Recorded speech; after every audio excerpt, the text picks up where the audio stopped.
that point on. Jesus said, if you love your life, you're going to lose it. If you love anything more than you love me, you're going to lose that. It's going to be gone. But if you give up everything for me, then you'll truly find life. Nothing else will sustain you. No other person, no other relationship, nothing else will sustain you like Christ. And here's the thing. Let me tell you what God says. I'm going to give you a few scriptures, and then we're going to talk about some practical stuff. Because here's the thing. You can ignore God all day long. You can ignore the Bible. You can ignore his commands. You can ignore the stuff he says. But here's what you don't get to ignore. You don't get to ignore the consequences. If I tell you, hey, if you do this, this is going to happen. You can ignore me, and you can do what I told you not to do. But you won't be able to ignore the consequences of doing just that. Here's what Jesus said. Here's what's in the Bible. All right. 1 Thessalonians 4, chapter 3. I'm going to just read these really quick because there's some other stuff I need you to hear today. God says this. God's will is for you to be holy, to stay away from all sexual sin. 1 Thessalonians 5:22 says, avoid the appearance of evil. Those are just two verses. God's will is for you to be holy, so stay away from all sexual sin.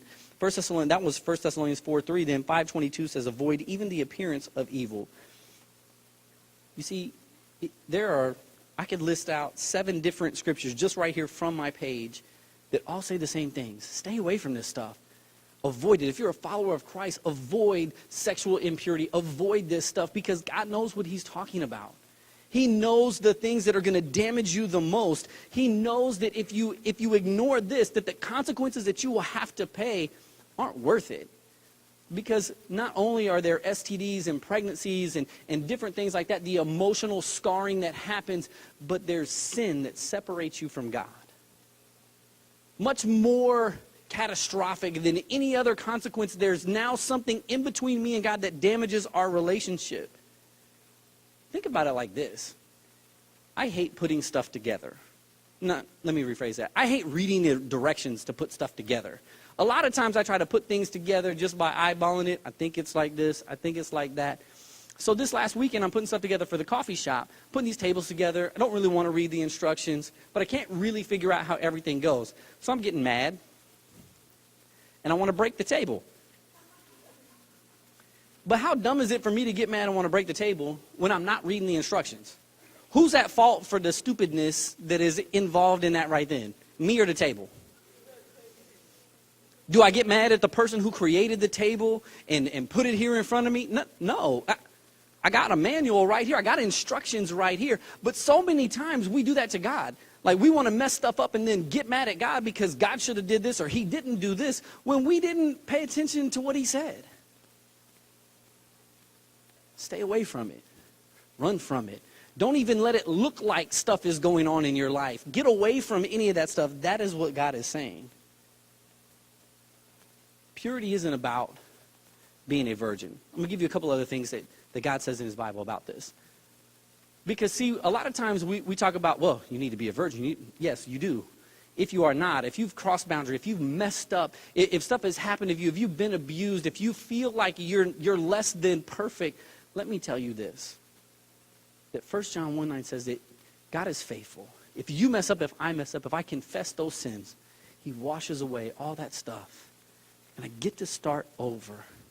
Today can be the day that you decide no more. No more will I cross lines. Will I not have boundaries? Will I value myself less than what God values me? Today can be that day. It's not about your past. God never looks at your past to determine your future. God never looks at who you were to determine who you can be. He knows who you are. So if your past is scarred and messed up, God gets past that. He gets past that. All you have to do if you've done stuff is simply ask to be forgiven. Because that's what his word says. The other stuff that you need to hear is simply this. In Ephesians 2:10, God says this stuff is important because of this. You are God's masterpiece.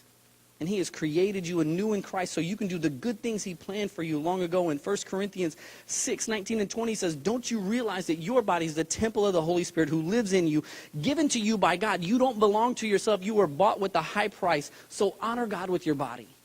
God is saying this It's not, I'm having rules to have rules. It's this, that you're beautiful. You're a masterpiece. You're something that needs to be taken care of. Most people, most rich people, if they got something super priceless, they put it in a vault.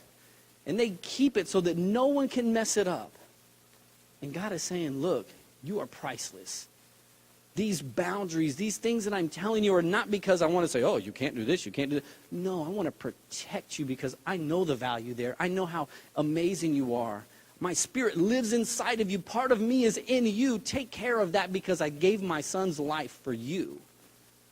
Be smart about those things. God is saying that you're important to him, not just that he wants to give rules, but that you're important. My daughter is 5, my son is 2. They don't get to do everything they want to do. When they want to play, I give them boundaries to play. You can go outside, you stay in the grass. Is that because I don't want them to have fun? It's because I don't want my kids wandering in the street and somebody to hit them because they're tiny. They're little, they're short like me. Cars can't see them, especially if they pop out from behind one of our parked cars. Do I not want my daughter to have fun? Do I not want Jordan to have fun? No. I want them to be safe and protected. I want them to have fun. But until they know how to cross a street, they're going to have to play just in the yard. See, the boundaries that God would have for you aren't to take anything away, but to preserve. To guard yourself, your heart, your purity, who he's created you to be. Let me give you some keys this morning to how you do that. How do you guard yourself? How do you take care of you to make sure that you do what you can to remain pure? The first thing is this: guard your eyes. Ladies and gentlemen, guard your eyes. Statistics will say something like 60 to 70% of you boys that are here in this room, before you hit the age of 16, you have stumbled across some type of pornography, whether it was intentional or unintentional. And for some of you, that one time was enough to get you sucked in and trapped. And you're stuck in this place that's your fantasy world. You go there to live, and you can't look at women at all other than seeing this. You see them as objects, not as real people, all because you didn't guard your eyes. At my house, my DirecTV has a code on it so that certain things cannot come across the channels. On my phone, there are codes so that certain things cannot pop across my code. On my computer upstairs, there is a Covenant Eyes software so that stuff can't come through my computer. Why? Am I trapped and living in this weird world? Yes, I'm trapped and living in this weird world, but am I looking at pornography? No, but you know what? I don't even want the chance that can happen. So I'm taking care, I'm putting up roadblocks and guards so that I don't fall into stuff like that. So guard your eyes. Ladies, you need to help us do that. When you talk to guys, demand eye contact. Ladies, when you talk to guys, demand eye contact. No boy should ever talk to you like this.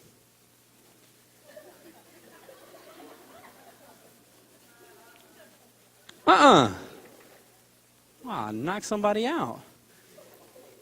Demand eye contact. Also, ladies, help us out. Guys, we are so visually driven. Watch what you wear. Not everybody dresses wrong or anything. I'm just saying watch what you wear. If you don't want to be looked at and make comments about, watch what you wear. Some guys don't have no business saying things, but when you walk by, our brains slip in neutral and be like, what you say? Nothing. Or you trying to fight somebody, but if you wouldn't have put that outfit on, no one would have said nothing. So, make sure you're presenting yourself as someone that should be respected and taken care of, not someone that should be discarded and discounted. What you wear says a lot about what you feel about you. How do you care about yourself? Guard your eyes. Fellas, put your pants up.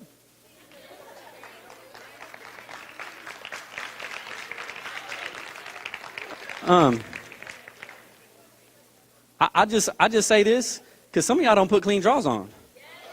Y'all need to pull your pants up. The second thing is, don't nobody want to see your crack. I'm just putting it. Ain't no girl like, oh, did you see that quarter slide? You got change? It is all about, bleh. Guys, we need to guard our eyes. We need to respect women. We need to pay attention to what we look at. You need to pay attention to what movies you're going to, what you let come across your TV screen, what you let come across your phone and your computers. You need to pay attention to that stuff. Ladies, you need to do that. The eyes are the gateway to the heart. Guard your eyes. You also need to be already thinking in advance about when you get into a relationship, what's going to fly. What do you mean, Pastor Kevin? Here's what I mean. If you wait until you get into a relationship and someone tries to kiss you and you ain't really thought about that, you might just be like, okay, let's kiss. And then, ladies, guys, I'm just going to tell it like this. You need to pay attention. I would tell you, kiss me on the cheek, maybe. Most guys can't handle anything more than that. Ladies, here's why. Here's the problem. When guys begin to kiss, our brain slips from drive into neutral, and something weird happens. We lose control of our hands. And suddenly the things that was just kind of chilling are now like we're blind and we're trying to find our way out of room. And y'all need, I'm just being honest with you. But you need to set up some of these things that are embarrassing for you to say to other people that this is stuff that ain't gonna fly with me. Because if you don't, if you wait until you get into the heat of the moment, ladies and guys, both of your brains will be in neutral and you'll find yourself crossing boundaries that you never intended to cross. Make them now. Set them now. Let someone know up front what they are. If you're going to be in a relationship with me, I'll hug you every other day and you can hold my hand every day. Now you can bring me flowers every day also. But that's it. Everything else, when you love me enough to put a ring on my finger and we say I do, then we cool.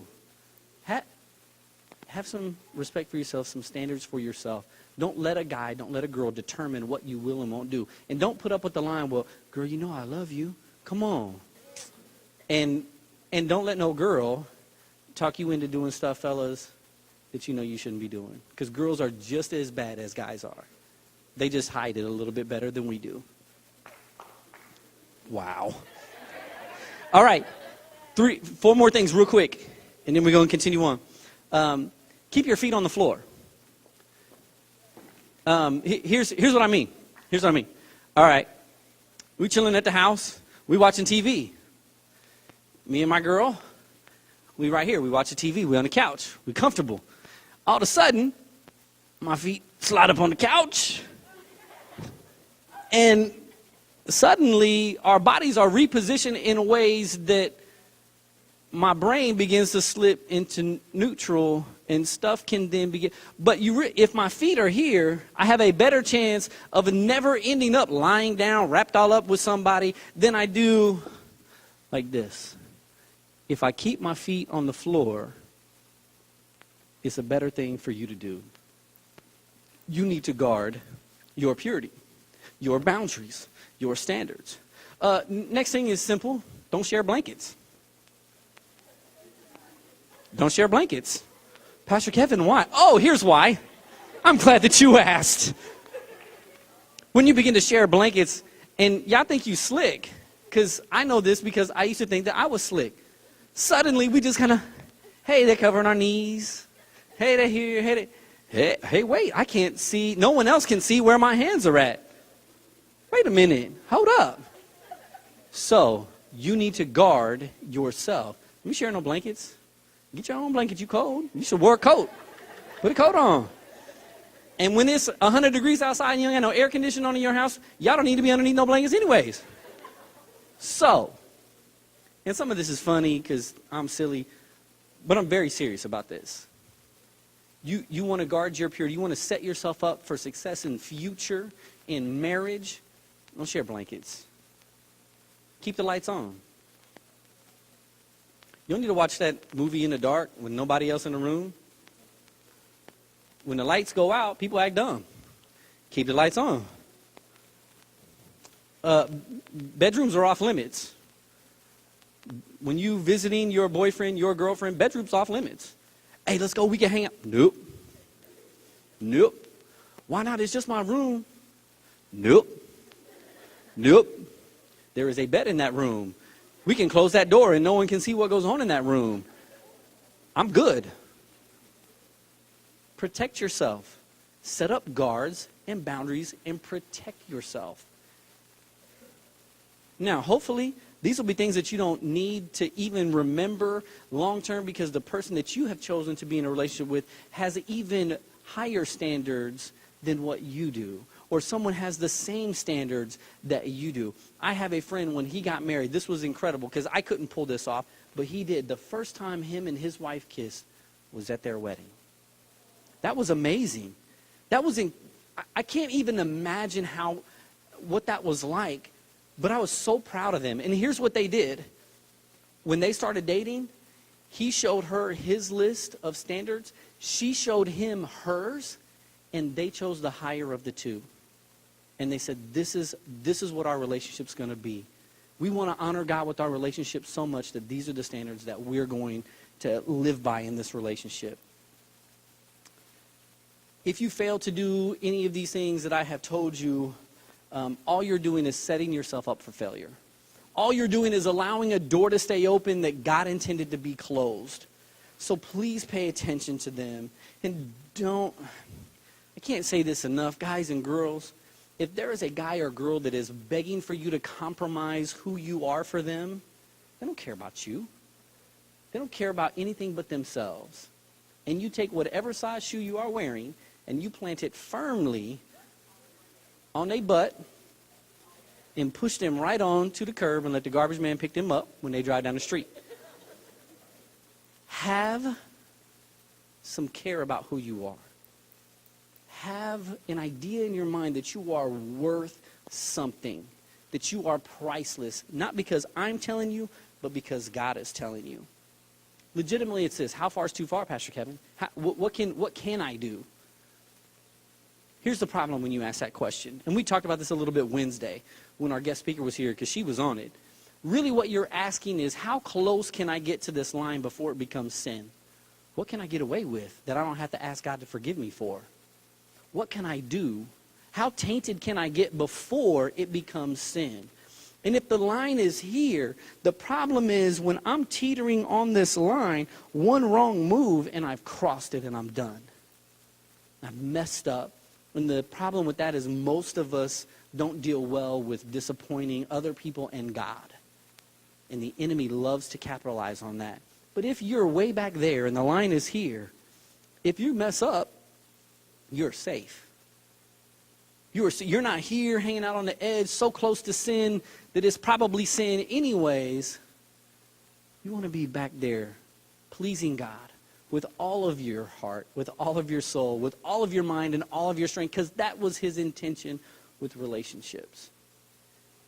You've got to pay attention to that. The bottom line is pleasing God. Don't compromise. Have some standards. Write them down. Make them known. Know that you're valued. At the end of this service, some of you, this coming Wednesday is our purity ceremony. Some of you are going to want to participate in that. You need to see either Brittany or Hannah. They will have the sign-up sheet. Which one is it going to be? I see Brittany. I don't see Hannah, so it will be Brittany. Brittany's right here. She's going to have the sign-up sheet. If you want to participate in the purity ceremony, you need to see Brittany and sign up. Now, you had to have been here for every single service. If you missed out on services, which some of you have, Pastor Austin and I have made DVDs of every service. So you can check out a DVD and bring it back to us. We'll ask you some questions about the service. If you can answer them correctly, and I know that you have watched it and paid attention to it, then we'll count you as being at that service. So you need to see Brittany, and then Hannah will actually have the DVDs after service that she can check out to you. If you've missed the not dating, and then this past Wednesday have been the 3 services that we have on DVD. All right? How far is too far? Think about it also like this. If I'm standing next to you in the room, with you and your boyfriend, your girlfriend, what goes on? There's your boundary. Because if you can't do something in front of me, you shouldn't be doing it when ain't nobody around. It's probably a line that you shouldn't be crossing. I love you guys with all of my heart. One, nothing than the best. That was weird from whoever the guy was, Ebabechi. Isaac, yes, it is always Isaac. All right. So, Pastor Austin is going to come up here in a little bit, and we're going to talk a little bit more about boundaries, but let's try to give away a little bit of